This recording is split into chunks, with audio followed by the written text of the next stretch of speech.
আসসালামু আলাইকুম। সবাইকে ওয়েলকাম করছি ক্রিপ্টোকারেন্সির আজকের মার্কেট আপডেট ভিডিওতে। তো আমাদের এফওএমসি মিটিং এর মোটামুটি আর ১ দিনের মতো বাকি রয়েছে। তো পলি মার্কেটের আসলে প্রেডিকশন অনুযায়ী আমাদের 98% নো রেট কাট। যদি আপনি দেখেন 98% নো রেট কাট এবং 25 বিপিএস এ রেট কাট 1% এর প্রেডিকশন এ এসেছে। সুতরাং এইটা আমাদের আসলে ইন্ডিকেট করছে যে 98% নো চান্স রেড কাট হওয়ার। ঠিক আছে? কোন চান্সই নেই। তো আমাদের রেড কাট যদি না হয় আমাদের এই মাসে সেক্ষেত্রে প্রশ্ন আসতে পারে আপনাদের যে আসলে ক্রিপ্টো মার্কেট কি বিগ ডাম্প করবে কিনা? তো আজকের ভিডিওটা এই নিয়েই আলোচনা করার চেষ্টা করব। যদি ক্রিপ্টো বাবলে আসি সেক্ষেত্রে আপনি দেখতে পারবেন স্পষ্ট এখানে ম্যাক্সিমাম অল্ট কয়েনগুলো একদম ম্যাক্সিমাম বাবলগুলোই কিন্তু ডাউন। ঠিক আছে? মোটামুটি ভালো রকমের ডাউন করে দিয়েছে আমাদের অল্ট কয়েনগুলো। ঠিক আছে? তো এটা কি কারণে হয়েছে? মোটামুটি আমাদের দেখুন ফান্ডামেন্টাল নিউজ খুব একটা ভালো আসছে না। আমাদের এই সপ্তাহটা এবং সামনের সপ্তাহটা হয়তোবা এই নো রেড কাটের যে নিউজ এটাতে কিন্তু কিছুটা প্যানিক করতে পারে। ঠিক আছে? কিছুটা প্যানিক করতে পারে যদি না ডোনাল্ড ট্রাম্প কোনো ট্রেড ডিল হয়তোবা কোনো ভালো রকমের নিউজ এনে ট্রাই করে মার্কেটটাকে আসলে উপরের দিকে নিয়ে যাওয়ার। এখানটাতে বিটকয়েন ডমিন্যান্স কে আপনারা দেখতে পাচ্ছেন একটা ফল ডাউন কিন্তু ডমিন্যান্স দিয়ে দিয়েছিল। তো সেইখানটাতে উচিত ছিল বিটকয়েনের ডমিন্যান্স এ একটা বেয়ারিশ রিটেস্ট দিয়ে দেন আবার পড়ে যাওয়া। ঠিক আছে? কিন্তু অ্যাকচুয়ালি সেইটা না করে কি করছে এখানে একটা বেয়ারিশ ইমব্যালেন্স ছিল সেটাকেও রেসপেক্ট করেনি আমাদের বিটকয়েন ডমিনেন্স। সে কি করেছে আরো উপরের দিকে লাগাতার উপরের দিকে উঠে যাচ্ছে। তো এখন আমাদের দেখতে হবে যে এইখানটাতে একটা বেয়ারিশ অর্ডার ব্লক রয়েছে। এইখানটাতে টাচ করে কি পড়ে যায় নাকি এভাবে কন্টিনিউয়াসলি এটাকে ব্রেক করে দিয়ে উপরের দিকে উঠতে থাকে। যদি এইটা করে বিটকয়েন ডমিন্যান্স সেই ক্ষেত্রে আসলেই ভাই বিটকয়েন অল্ট কয়েন গুলোর ক্ষেত্রে কিছুটা সমস্যা আমি দেখতে পাচ্ছি। ঠিক আছে? তো এই কারণে আমি বলি যে সবসময় আপনারা ডলার হাতে রাখবেন। ডলার হাতে রাখলে কি হয়? মানে যদি কোনো খারাপ সিচুয়েশন চলে আসে যেখান থেকে আপনি অটোমেটিক বুঝতে পারবেন যে এর চাইতে খারাপ সিচুয়েশন আসা খুব একটা বেশি পসিবল না। ঠিক আছে? সেই ক্ষেত্রে আপনি ইনভেস্ট করে হয়তোবা আপনার লসটাকে রিকভার করতে পারবেন। অনেকেই তো অনেক নিচেই আসলে অনেক নিচে যখন ডমিন্যান্স ছিল এই যে এরকম নিচে যখন ডমিন্যান্স ছিল তখন আসলে বাইং করে এখন অবধি অল্টকয়েন গুলোতে ফেঁসে আছেন। তো তারা যদি একটু বুদ্ধি করে মানে সবগুলো ডলার একবারে ইনভেস্ট না করে দিয়ে যদি তারা ডলার হাতে রাখতো এবং লাগাতার ডিসিএ না করে যদি প্ল্যান করে ডিসিএ করতো সেক্ষেত্রে তাদের খুব একটা বড় রকমের সমস্যা হওয়ার কথা ছিল না। কিন্তু কিচ্ছু করার নেই তারা আসলে লাগাতার ডিসিএ করেছে এবং তাদের হাতে খুব একটা ডলারও নেই এখন যে তারা আবার ডিসিএ করবে। তো এই কারণেই বলি সবসময় প্ল্যান করে চলতে হবে আমাদের। আমাদের এখন ডমিন্যান্স এর প্ল্যান থাকবে এইটাই যে এখান থেকে আমরা লক্ষ্য করব যে ডমিন্যান্সটা আবার পড়ে যায় কিনা নিচের দিকে। যদি পড়ে যায় সেই ক্ষেত্রে তো ভালো আমরা অল্টকয়েন গুলোতে আবার এগেইন পাম্প পাবো। আর যদি এটা ব্রেক করে উপরের দিকে চলে যায় সেই ক্ষেত্রে ভাই কিচ্ছু করার নেই। অল্টকয়েন গুলো কিন্তু ডাম্পিং অবস্থায় থাকবে এবং এর চাইতেও অনেক নিচে আমরা পেয়ে যাবো অল্টকয়েন গুলোতে। তখন যদি আমাদের ডলার হাতে থাকে দেন আমরা কি করব? দেন আমরা এগেইন কিন্তু বাইং করে এভারেজ করে নেওয়ার সুযোগ পাবো। যদি আমরা চলে আসি ক্রিপ্টো ফিয়ার এবং গ্রিড ইনডেক্সে। সো এইটা আমাদের ইন্ডিকেট করছে কি এটা বিটকয়েনের সেন্টিমেন্ট কোনোভাবে পুরো ক্রিপ্টোকারেন্সি মার্কেটের সেন্টিমেন্ট নয়। পুরো ক্রিপ্টোকারেন্সি মার্কেটের সেন্টিমেন্ট আমাদের দেখা যাবে মোটামুটি যদি আসি কয়েন মার্কেট ক্যাপে দেখা যাবে 53 এর মতো রয়েছে। আর এখানটাতে এটা আমাদের বিটকয়েনের সেন্টিমেন্ট, বিটকয়েনের অবস্থা ভালো। দ্যাটস ওয়াই কিন্তু ফিয়ার এবং গ্রিড ইনডেক্স ইন্ডিকেট করছে গ্রিডে রয়েছে। ঠিক আছে? 68 গ্রিডে রয়েছে।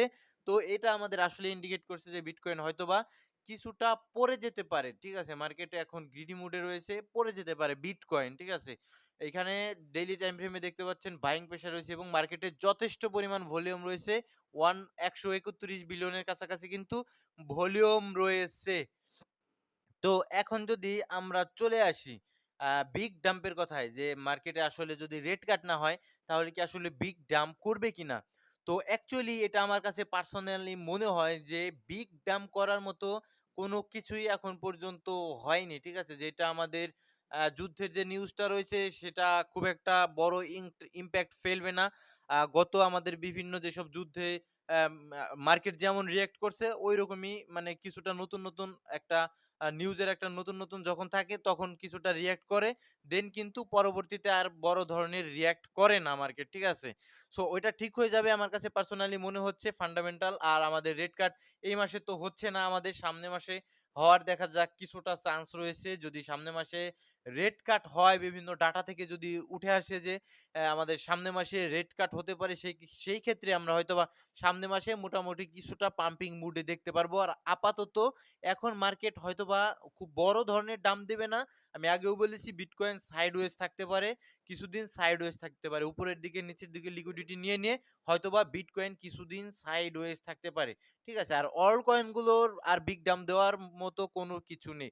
অল্ট কয়েন গুলো এখান থেকে বিগ ডাম্প দিলে আর কোনো কিছু থাকেই না। ঠিক আছে? যেটা বাস্তব কথা। আপনাদের অনেক উপরে বাইং করে এটা আমি জানি। ঠিক আছে? তো অল্ট কয়েন গুলো আর বিগ ডাউন দেওয়ার মতো কোনো কিছু নেই। এখন অল্ট কয়েন গুলো যদি যারা শর্ট টাইমে ট্রেড করতে চান, তারা অবশ্যই কিছু করে নিয়ে হয়তোবা শর্ট টাইমের জন্য বের হয়ে যেতে পারেন। আর যারা ইনভেস্ট করে রয়েছেন, তারা আসলে হোল্ড করতে হবে। আপাতত এই অল্প প্রাইসে কোনোভাবেই আপনি সেল দিয়ে বের হয়ে যাবেন না। তাহলে কিন্তু আপনার ক্ষেত্রেই সমস্যা হবে। ঠিক আছে? পরবর্তীতে যখন আমরা পাম্প পাবো, তখন আপনাদের আসলে লস হয়ে যাবে। তো বিটকয়েনের ডেইলি টাইম ফ্রেমের চার্টে আসলে অ্যাকচুয়ালি আমি দেখতে পাচ্ছি কি বিটকয়েন আ এই যে জোনটা, এই যে একটা আপনারা যেটাকে হ্যামার ক্যান্ডেল বলেন, ঠিক আছে? আর আমি এটাকে বলি লিকুইডেশন ক্যান্ডেল। সো এই উইকের মাধ্যমে ইন্ডিকেট করছে কি? এই উইকটা দিয়েছে মানে কি? মানে নিচের দিকে যারা আসলে লং পজিশন ওপেন করা ছিল যাদের, তাদের আসলে মারাত্মক লেভেলের একটা স্টপ লস হান্টিং করেছে। যার কারণে মার্কেট বড় ধরনের লিকুইডেশন পেয়ে গিয়েছিল অলমোস্ট ১ বিলিয়নের উপরে। আপনারা যেদিন এই উইকটা দিয়েছিল সেদিনই কিন্তু আমি দেখিয়ে দিয়েছিলাম যে মোটামুটি বড় ধরনের একটা লিকুইডেশন এখানে নিয়ে নিয়েছে। এবং আদার সাইড অন্যদিকে দেখুন বেয়ারিশ একটা ইমব্যালেন্স ছিল, সেটাকে কিন্তু রেসপেক্ট করে মার্কেট কি পড়ে যাচ্ছে এখন আপাতত। মার্কেট এখন কি করতে পারে বিটকয়েনের এজ এ আমার টেকনিক্যাল অ্যানালাইসিস অনুযায়ী, এজ এ আমাদের যদি দেখেন সেক্ষেত্রে ২ টা ইম্পোর্টেন্ট জোন, এটা আমাদের একটা ইম্পোর্টেন্ট জোন থাকবে। এর নিচে মানুষের স্টপ লস থাকবে।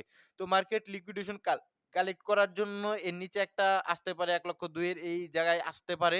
যেহেতু বিভিন্ন নিউজেই উঠে আসছে যে আমাদের আসলে ফান্ডামেন্টাল টেকনিক্যাল ২ সাইডে কিন্তু খুব একটা ভালো পজিশনে বিটকয়েন নেই। তো সেই ক্ষেত্রে আমাদের হয়তোবা খুব বড় ধরনের ডাম্প এক্সপেক্ট না করে আমাদের এক্সপেক্ট করতে পারি এজ এ অপরচুনিটি হিসেবে ১,২০,০০০ এর নিচে হয়তোবা আরেকটা উইক দিয়ে আবার উপরে উঠতে পারে। দেন এইটা যদি নিতে আসে, এটা আমাদের সেল সাইড লিকুইডিটি, এটা যদি নিতে আসে সেক্ষেত্রে উইক দিবে কোনোভাবেই এর নিচে ১,০০,০০০ এই জোনটা যদি ভাঙে বিটকয়েন, সেক্ষেত্রে কিন্তু সত্যি আমরা আরো নিচের দিকে বিটকয়েনকে পাবো। তবে আমরা এক্সপেক্ট করব ১,০০,০০০ এই জোনটা এটা ভাঙবে না। প্রথমত ১,০০,০০০-২,০০০ এ হয়তোবা বিটকয়েন লিকুইডেশন কালেক্ট করতে আসতে পারে। দেন কিন্তু আমাদের টার্গেট এইখান থেকে যখন লিকুইডেশন কালেক্ট করবে, দেন আমাদের টার্গেট থাকবে কিন্তু উপরের সাইডে। ঠিক আছে? ১ম টার্গেট থাকবে এখানে। এখানকার লিকুইডেশন গুলো এখন পর্যন্ত নেয়নি। দেন উপরের দিকে লিকুইডেশন নেবে। ঠিক আছে? সো আপনি যদি কয়েন গ্লাসে আসেন সেক্ষেত্রে ২৪ ঘন্টায় দেখতে পারবেন লং পজিশন কিন্তু বেশিরভাগই লিকুইডেট হয়েছে এই যে এই ক্যান্ডেলটার মাধ্যমে, এই যে এই ক্যান্ডেলটার মাধ্যমে দেখছেন?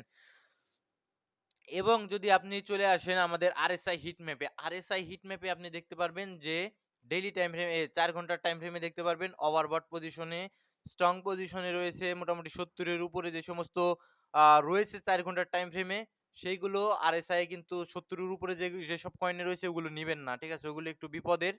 আর নিচের দিকে দেখুন ৪০ এর নিচে যেগুলো আছে সেগুলো হয়তোবা আপনি শর্ট টাইমের জন্য নিতে পারেন। ইন্টারডে যারা ট্রেড করেন তারা এই যে দেখুন আরবিটার্ম, সেই, আইগেন, লাইক ভালো কয়েন যেগুলো, ঠিক আছে? রেন্ডার, আইসিপি এই সমস্ত হয়তোবা বেল, এগুলো আপনি হয়তোবা কিছুটা রাখতে পারেন। এই যে এক্সটি এগুলো কিছুটা রাখতে পারেন স্টপ লস দিয়ে, দেন কিন্তু আবার প্রফিট হলে আপনি সেল দিয়ে বের হয়ে যাবেন যারা শর্ট টাইম ট্রেড করেন। ঠিক আছে? নেক্সট ইথেরিয়াম এর চার্টে আসলে ইথেরিয়ামকে ভাই আমি সত্যি ইথেরিয়ামকে কখন নিবো? আমি accumulation করবো যদি পাই, ভালো না পেলে আমি নিবো না। ঠিক আছে? ইথেরিয়ামকে আমি নিবো যদি 0.5 লেভেলের নিচে আসে, অর্থাৎ ডিসকাউন্ট জোনে যদি আসে। ফিবোনাচি রিটেস্টে যদি আমাদের 0.5 লেভেলের নিচে আসে, $২৩০০ এর নিচে আসে, তখন আমি নিবো। আর যদি এক্সট্রিম ডিসকাউন্টে পেয়ে যাই, সেই ক্ষেত্রে আমার জন্য আ আরো অপরচুনিটি থাকবে। দেন কিন্তু আমরা এক্সপেক্ট করব ইথেরিয়াম আরো পাম্প আসবে। টোটাল ৩ চার্টে যদি দেখেন, এটা আমাদের অল্ট কয়েন গুলোর চার্ট। এটা ইম্পোর্টেন্ট, ঠিক আছে? সো টোটাল ৩ চার্টে দেখলে আপনি স্পষ্ট দেখতে পাচ্ছেন যে মোটামুটি ইন্টারনালি ডাউন ট্রেন্ডে ছিল, এখানে ট্রেন্ড শিফট করেছে। এখন আ আমরা কি ডিসকাউন্ট জোনেই পাচ্ছি, ঠিক আছে? টোটাল 3 কে এই সরি অল্ট কয়েন গুলোতে। যদি আপনি এখানে ফিব ড্র করেন সেক্ষেত্রে সুইং লো থেকে সুইং হাই পর্যন্ত একটা ফিব ড্র করলে আপনি স্পষ্ট দেখতে পাচ্ছেন যে আমরা এক্সট্রিম ডিসকাউন্ট জোনে পাচ্ছি টোটাল 3 সমস্ত অল্ট কয়েন গুলোতে। সেই ক্ষেত্রে অল্ট কয়েন গুলো হয়তোবা আপনার যদি থাকে সেক্ষেত্রে হোল্ড করুন। দেন এগেইন যখন আবার উপরের দিকে যাবে দেন কিন্তু আপনি এগেইন আপনি করতে পারবেন। সেল দিয়ে বের হয়ে যাবেন অল্টকয়েন গুলো। তাছাড়া স্ট্রাকচার এমনি ইন্টারনাল স্ট্রাকচার বেয়ারিশ থাকলেও কিন্তু আমাদের মেইন স্ট্রাকচার থাকবে উপরের দিকে, ঠিক আছে? ডেইলি টাইম ফ্রেমে স্ট্রাকচার আপ ট্রেন্ডে রয়েছে, ঠিক আছে? সো কমেন্ট যদি পড়ি সেক্ষেত্রে অল্প কিছু কমেন্ট পড়বো। অল্প কিছু কমেন্ট পড়ে ভিডিও শেষ করে দেব। সো আরবিট্রাম কয়েন কি এখন বাই করা যাবে? তো আরবিট্রাম কয়েনের প্রাইজে যদি আসেন, ইথেরিয়ামের লেয়ার 2 স্কেলিং হিসেবে কাজ করে। লেয়ার 2 ক্যাটেগরির একটা কয়েন ৩১ সেন্টের কাছাকাছি রয়েছে। এটা খুবই আন্ডার ভ্যালুড অবস্থায় পড়ে রয়েছে। যদি খেয়াল করেন ইন্টারনালি যদি দেখেন ডাউন ট্রেন্ডে আছে। তো এই ডাউন ট্রেন্ডটা আমাদের এখানে কিছু পিওআই জোন যদি আপনি ড্র করেন সেক্ষেত্রে আপনি আরো স্পষ্ট দেখতে পাচ্ছেন যে এইখানে আসলে কি করা যায় আরবিট্রামকে?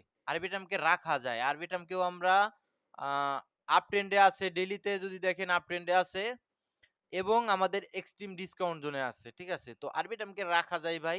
আরবিটাম এখানে যদি আপনি নেন এজ এ আপনার নিজস্ব এনালাইসিস অনুযায়ী ভিডিও আমি মেক করার চেষ্টা করি সবসময় এডুকেশনাল পারপাস এ। যদি আপনি আরবিটাম কিনেন সেক্ষেত্রে আপনি ৪০ সেন্টে হয়তোবা আপনার সেল দিয়ে দিবেন। আবার নিচে আসলে আবার বাইং করবেন। এভাবেই আপনার প্রফিট করতে হবে। ঠিক আছে? তাছাড়া আরবিটামের এখানে যদি দেখেন এটা একটা অর্ডার ব্লক রয়েছে এখানে। সো এখানটাতে অর্ডার ব্লক জোনে কিন্তু আরবিটাম অলরেডি রয়েছে। ঠিক আছে? সো আপনি যদি এখান থেকে নেন স্টপ লস আপনি রাখবেন এইখানটাতে। স্টপ লস এর নিচে একটু এর নিচে রাখবেন কারণ মেক্সিমাম লোক এর নিচে স্টপ লস রাখার চেষ্টা করবে। এই যে এই সুইং লোর নিচে স্টপ লস রাখার চেষ্টা করবে তাহলে আপনি একটু সাবধানে একটু নিচে রাখবেন। ঠিক আছে? ২৭ সেন্ট ২৬ সেন্টের কাছাকাছি স্টপ লস রাখবেন। দেন আপনার টার্গেট থাকবে ৪২ সেন্ট ৪০ সেন্টের কাছাকাছি। তো আরবিট্রাম রাখা যায়। মোটামুটি খারাপ নয়। ইথেরিয়াম পাম্প আসলে এটাও পাম্প চলে আসবে। নেক্সট এ যদি কমেন্ট করি সেলেস্টিয়া টিয়া কয়েনের মুভমেন্ট আমার কাছে ভালো মনে হচ্ছে না। দেখুন একদম যদি উইকলি দেখেন বেয়ারিশ। উইকলি একদম ডাউন ট্রেন্ড কন্টিনিউ করছে। ঠিক আছে? ট্রেন্ডের বিপরীতে আমরা গিয়ে আসলে ট্রেড করতে পারি না। যদি ডেইলিতেও দেখেন সেই ক্ষেত্রেও দেখুন একদম ডাউন ট্রেন্ডে। কোনো কিচ্ছু নেই। মোটামুটি লিস্টিং প্রাইস এর চেয়েও নিচে পড়ে গিয়েছে। ঠিক আছে? এখন আর কি বলবো এটাতে? এটা এখন ভাগ্যের উপর ছেড়ে দিতে হবে। আপনি যদি নেন সেক্ষেত্রে রিস্ক নিয়ে নিতে হবে। এখন রিস্ক থাকবে। হয়তোবা আপনি এই যে এই সমস্ত জোনে আবার আসলে আপনাকে একটা জোন আমি ড্র করে দেই। এই সমস্ত জোনে যখন আবার আসবে আপনি টিয়া কয়েনটা সেল দিয়ে স্লোলি বের হয়ে যাবেন। ঠিক আছে? এই যে এই সমস্ত জোন থেকে মোটামুটি $২ $২.৫ এর কাছ থেকে আপনি বের হয়ে যাওয়ার চেষ্টা করবেন টিয়া কয়েন থেকে। যদি এখন নেন। এটা রিস্ক থাকবে। ঠিক আছে? এখন টিয়া কয়েনের ক্ষেত্রে। সাগা কয়েন, সাগা কয়েন দেখুন ভাই, সাগা কয়েনের আনলকিং হয়েছে। এটার মার্কেট ক্যাপ মোটামুটি ছিল সেখান থেকে পড়ে গিয়েছে ৩০০ মিলিয়নের কাছাকাছি। এখন ৬০ মিলিয়নের মতো রয়েছে। এখন কি বলবো? এআই ক্যাটেগরির কয়েন এখন আর মনে হয় $৭ এর কাছাকাছি ছিল। এখন যদি চার্টে আসেন দেখুন একদম টিয়া কয়েনের মতো ডাউনে রয়েছে। এখন পর্যন্ত লিস্টিং প্রাইস এর কাছাকাছি যদিও আসেনি, যদি চলে আসে সেক্ষেত্রে হয়তোবা আপনি আর কি আর বলবো এই সাগা কয়েনে দেখুন। ডাউন ট্রেন্ডে রয়েছে। আর লিস্টিং প্রাইস এর কাছাকাছি প্রায় অলরেডি চলেই আসছে। এখন আসলে আর কি উম কি কিছু বলার নেই ভাই এই সাগা কয়েনে, ঠিক আছে? রাখলে এখন ভাই আপনার রিস্ক নিয়ে রাখতে হবে। যদি মার্কেট পাম্প করে সমস্ত কয়েনই, সেই হিসেবে সাগা কয়েনও কিন্তু পাম্প আসতে পারে। ডেইলি টাইম ফ্রেমে যদি দেখেন, তারপরেও আমি বেয়ারিশ মনে হচ্ছে, ঠিক আছে? এই যে এই জায়গাটাতে একটা সাপোর্টের মতো রয়েছে। যদি এখানে আসে হয়তোবা আপনি রাখতে পারেন ১৮ সেন্টের কাছাকাছি। স্লোলি সেল দিয়ে আবার বের হয়ে যাবেন। আর যারা উপরের দিকে বাইং করেছেন তারা আর কি করবেন? তারা এখন হোল্ড করে বসে থাকতে হবে। তাছাড়া কোন ধরনের কোন উপায় আমি দেখছি না এই সাগা কয়েনে। নেক্সট এ আম ভাই মার্কেটের কি খবর? অলস কয়েন সামনে অবশ্যই ভাই সামনে যখন আমাদের মানি প্রিন্টিং অথবা রেড কার্ড এই সমস্ত নিউজ গুলো আসবে মার্কেটে বিগ নিউজ গুলো যখন আসবে, তখন ভাই অবশ্যই মার্কেটের অল্ট কয়েন গুলো পাম্প করার চেষ্টা করবে। সকলে টেলিগ্রাম চ্যানেলে জয়েন থাকার চেষ্টা করবেন। কারণ ওইখানে আমি ইনস্ট্যান্ট নিউজ আপডেট গুলো দেওয়ার চেষ্টা করি। তো ভালো থাকবেন সকলে, সুস্থ থাকবেন। দেখা হচ্ছে পরবর্তী কোনো ভিডিওতে। আসসালামু আলাইকুম ওয়া রাহমাতুল্লাহি ওয়া বারাকাতুহু।